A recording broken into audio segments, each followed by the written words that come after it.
I'm Daniela Necefor, and today I invited Colin Lavering for a new interesting topic. For some time, me and Colin, we joined forces in trainings, recruitment, and mentoring because we have seen during our experiences some lack of information or some confusing terms, and with our experience of more than 20 years, we can come into your organizations with practical advices, practical trainings, and practical mentorship, which which are focused on performance of your company. The topic for today is manager versus leader. Why we have chosen this topic? For a lot of times, the managers are thinking that they are leaders as well. But being a leader, it doesn't mean that you are a manager. And we are quite often meeting people into organization or a lower level with a very high leadership skills. So that's why we'd like to clarify a little bit these two definitions, because manager should become a real leader into your organization, but also the people with skills of leadership, they should be taken into consideration for trainings in development into high potential employees for succession planning into your companies. So Colin, I know that you keep trainings in leadership. I know that you are keep training in sales. You are specialized in sales. So tell me about your experience in these terms, management versus leadership. It's a minefield of a subject, I think it's fair to say. And again, my experience in 12 years living here, when I first came here, there was very much a definition of manager being that I saw managers that were given a role as a manager, yes, and had manager on their business card, and I'm not being unkind with this at all, that was kind of the end of their career. That was the pivotal part of their career. And the consequence of that was there was this stifling of people. The succession planning wasn't existing, because it was kind of like, I'm being a little bit unkind, but it was quite a common thing that I saw. And it was this sort of habit of, you are the manager, you tell me what to do. So when I was coaching managers, I was telling them, when somebody comes to you and says, what do I do here? Don't answer the question for them. Ask them, what do you think we should do? And that really sort of encourages people, subordinates, to take on much more responsibility and ownership for what they do. Fast forward to today, things are very different, but there still is this sort, and you touched on it, this sort of differential between a manager and a leader. I have this phrase, the Maradona syndrome. So Maradona, one of the greatest footballers ever, and they made him a manager, and it was a train crash for him. There was this assumption, and I see this in organizations. So let's take a sales organization where they have the top salesperson has excelled every year, and they become the natural choice to be the manager. We were talking about this earlier about people being in the wrong jobs, and I see that quite often. So when an organization says to me, Colin, can you have a look at our sales function? Can you do some sales training? I say, whoa, before I do that, can I just do a bit of an audit on your structure, your routes to market, and your people? And that's where I quite often find it doesn't mean that they're bad people, but taking the Maradona example, they just haven't been developed. And worse than that is that manager has said, well, no, I've been promoted to manager. I don't need developing because I must be good because I've been given this job. And again, I'm making a little bit of a joke about it, but it's quite a sort of serious thing. So in terms of, there's two different types of managers, of course, and leaders. You have the leaders who tend to be leading a team, and managers tend to have the toughest job because they're somewhere in the middle. So they're managing the people below them, but also answering to the board and answering to the C-level people above them. So it's quite a challenging role. Being a leader, I think, if you've got that natural leadership ability, you can get through. You can inspire, and I think a good leader is a person who surrounds themselves with people maybe much more talented than they are, because that's not their role. Like a coach, we're coaches. I often say to people, In fact, I went to an event once, and a training event, and they put a picture of this gentleman on the wall and said, "Who is that?" And nobody in the room knew who it was. Then they put another picture up, and it was Roger Federer. And everybody realized, "Oh, it's Roger Federer." Then he put the first picture up and said, "So who's that?" And somebody said, "His coach." And that's how we realized. And then the final question was, who's the better tennis player, Roger Federer or the coach? And I think leadership is a little bit about that, Yeah. that you do have experience and knowledge. Obviously, you're managing a company, its finances and everything else.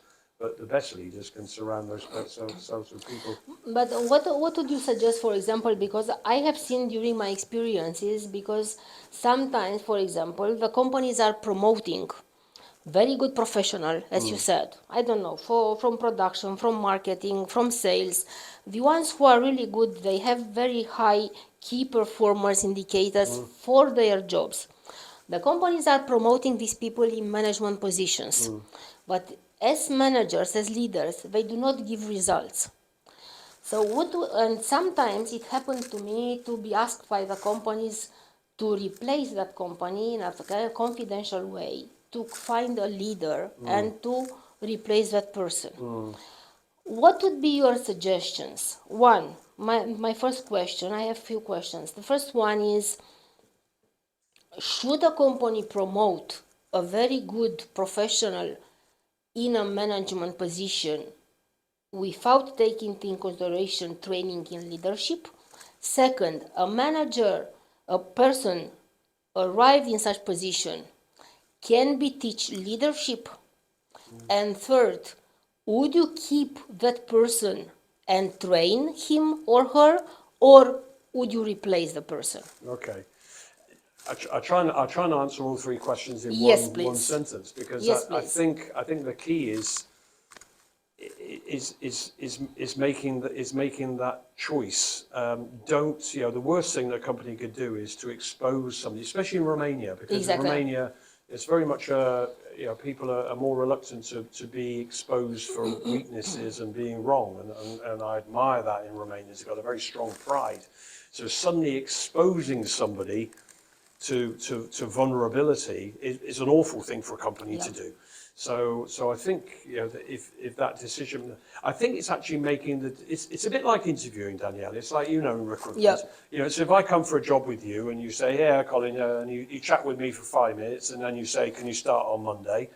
And I say yes. I've got the job, but I've got no sense of achievement in this interview. I don't go home and say, "Wow, I won that." So I say to recruitment people, the more that people have to go through a recruitment process and win that, the more likely they are to embrace it and commit to that company for the long term, and not this sort of, have you got a pulse? Yeah, you can start on Yeah. start on Monday. And I think the same applies to somebody transitioning to management. If you're a potential manager and you deserve that, I'm going to say to you, Daniela, in 6 months' time, you have the opportunity to become the sales manager. Between now and then, we're going to put you through a process of support and prepare you. And then after 6 months, you are going to have the decision, because you will know at that time whether this job is right for you. And the same with recruitment. That when somebody's interviewing somebody for a job, it's not just whether they're right for the company, it's whether the company's right for them as well. It's a two-way thing. So I think that would be the way that. And also when I'm making such interviews, and I think it's fair also inside the companies to apply the same methods. For example, I'm doing headhunting for specialist positions or for management positions. One thing which I always been very direct on the candidates, I'm saying to them the exactly situation into the next company for which I headhunted them, which would be their responsibilities, what is good and what is bad in that companies. I always request from the clients exactly which is the reason why they are replacing, why it's an opening position, why they are looking for. Because I think when a person is assuming the responsibility, is assuming the responsibility to grow the company, and it's assuming to manage the team. Because if you don't have this own responsibility, I don't think that you have very good results. No, I agree. And I think I think giving somebody that decision. So taking that scenario Yeah. again. If I say to you, Daniela, there's Yeah. a sales manager's job, if you feel that that's not right for you, you will probably still take that opportunity because you feel that if I reject this opportunity, I won't get any more. Exactly. And again, that's a responsibility of the company to make sure. And I think intuitively, we know if we're doing something. And I'm sure there's people watching this now that I listened to the head of Dacia, actually, Mihai, the other night, and he was saying about 3 things that you should be, every job that you have, you should be learning, you should be developing as an individual, you should be happy in what you're doing, and I'm trying to think of the third one, but what it'll come to me, but what he was basically saying was, if you got 2 out of 3, you're okay. If you got 1 out of a 3, you need to be finding another job. And I think what people need to do, and anybody watching this, if you're thinking about a promotional move or changing a job, is, we're in January at the moment doing this interview, January 2024. Imagine it's 2025 January. I've made the decision. Would I be happy? Would I be thinking, why did I take that job? Or would I be thinking, this was the best decision I made? And I think individuals know it intuitively. They just feel, one of the points I'm making, sometimes they're forced into a management position because the company's offered them that job. And they are afraid not to be fired, or yeah, not or to have to another lose the offer. opportunity. Yeah, what do you mean you don't want to, you're not committed or whatever? So I think any message for any company out there is, if you're going to recruit or change somebody's position, go through a process to do that. And that's where me and you come in terms of that coaching and preparing people. It's a little like everything we do in life. We don't just get married, or our daughters or sons don't just get there. They prepare for it. They go and choose the right wedding dress and the suit and the church and everything, the reception and the food and drink. They prepare it all. Then they're ready to get married. Yeah. And not just or somebody on a market stall selling fruit and vegetables. They don't stand there and go, get your bananas, get your oranges. They get all the nice stacks in the pyramids. They get the whole store ready, and then they're ready to say, do you want some oranges and bananas? So I think that companies have a big responsibility here to make sure they do these movements correctly. Can you think about 3 points which a leader has and the manager not? Yeah, I think it's a great question. I think leadership is that it's the functionality. So the management job is actually functionality. Exactly. There's the KPIs, there's the tasks, there's the jobs that have to be done. That's why a middle manager's job is a tough one. So I think that with a leader, it's kind of just the inspiration, I think is the word. It's being that type of figure, not expecting people to be like them, and not to be, but they can be, but not to be fearful of them, not to create a thing where they, well, you tell us to do this, but I'll never be like you. You're the leader of this big organization. Well, no, we're all leaders in our personal life. So we can say that the leader is giving comfort to the employees. It's giving the comfort, it's a great word, the opportunity and the confidence for that person to step forward and say, I'm here, to show that not to wait for the opportunity to arise, is to step forward, and the leadership should be encouraging. Leadership, we took the proverbial or the cliche, my door is always open, but it should be. It should be there, and to accept. And that's why leaders need to do it in a very authentic way, is to, when there is an event, it's not to stand with their fellow C-level people having a chat and looking at the team and say, look at the team having a great time, is to roll their sleeves up. And I mentioned Mihai from Dacia. He's a great example of somebody who really sort of literally rolls his sleeves up. He gets his jeans on, which he's famous for, and he's there. And the proof is, you look at that organization over the last 2 or 3 years, It's open. From his leadership and the people. I think when we are saying open, it's a very high communication, because if you feel that you can communicate with your manager, that means that she is a leader, because always a leader is more open in communication than a strictly management one. With no leadership skills. Yeah, they almost don't need the title, do they? Exactly. They don't need to, it's just that inspirational thing. And you make a good point. You don't have to be a leader with a job title. You can be a member of a team Exactly. and take leadership. And the people are following you. Exactly. Yeah. They're very infectious. And that's where companies need to nurture those champions within the company when they see these leadership potential. And to grow them up for Yeah. the potential next future jobs in management. Exactly. And as a manager, I would tap into those people. Yeah. Because the influence they have on their co-workers, on their peers, is much, much stronger than any influence a manager or leader can have, because they're working with them. So nurturing those people, and you're preparing them as being future leaders, but you're actually recognizing them as future leaders right now. Yeah. And why not? When I started in working in executive search in that year, there were keywords, high value nationals, and all the companies were fighting to have high value nationals, so young people with a lot of potential. I think we should return again to this term, because we really need in the companies for leaders to have young high value for companies. Yeah, I agree. My answer to that is they're probably there.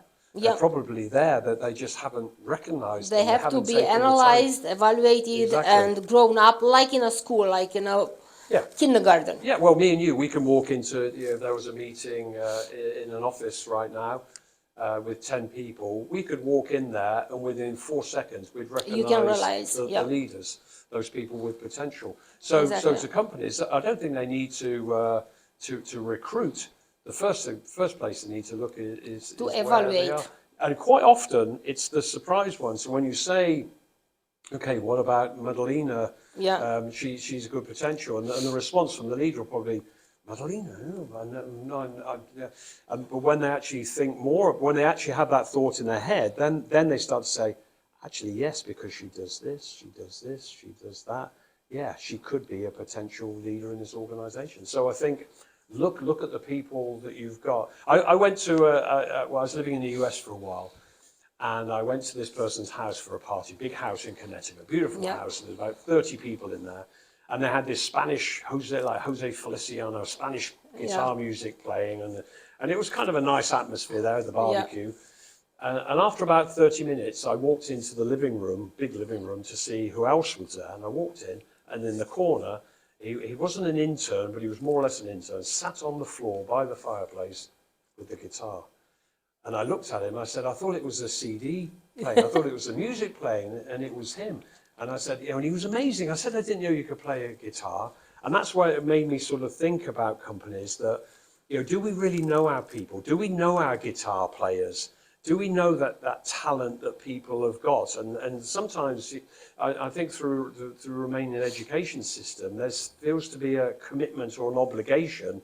If I go to ASE, for instance, that I have to go into a financial career. Yeah. Well, no, you're going to go to ASE, you're going to have this wonderful creative and analytical mind, which could be great in sales, it could be great in marketing, it could be a whatever you want to do naturally.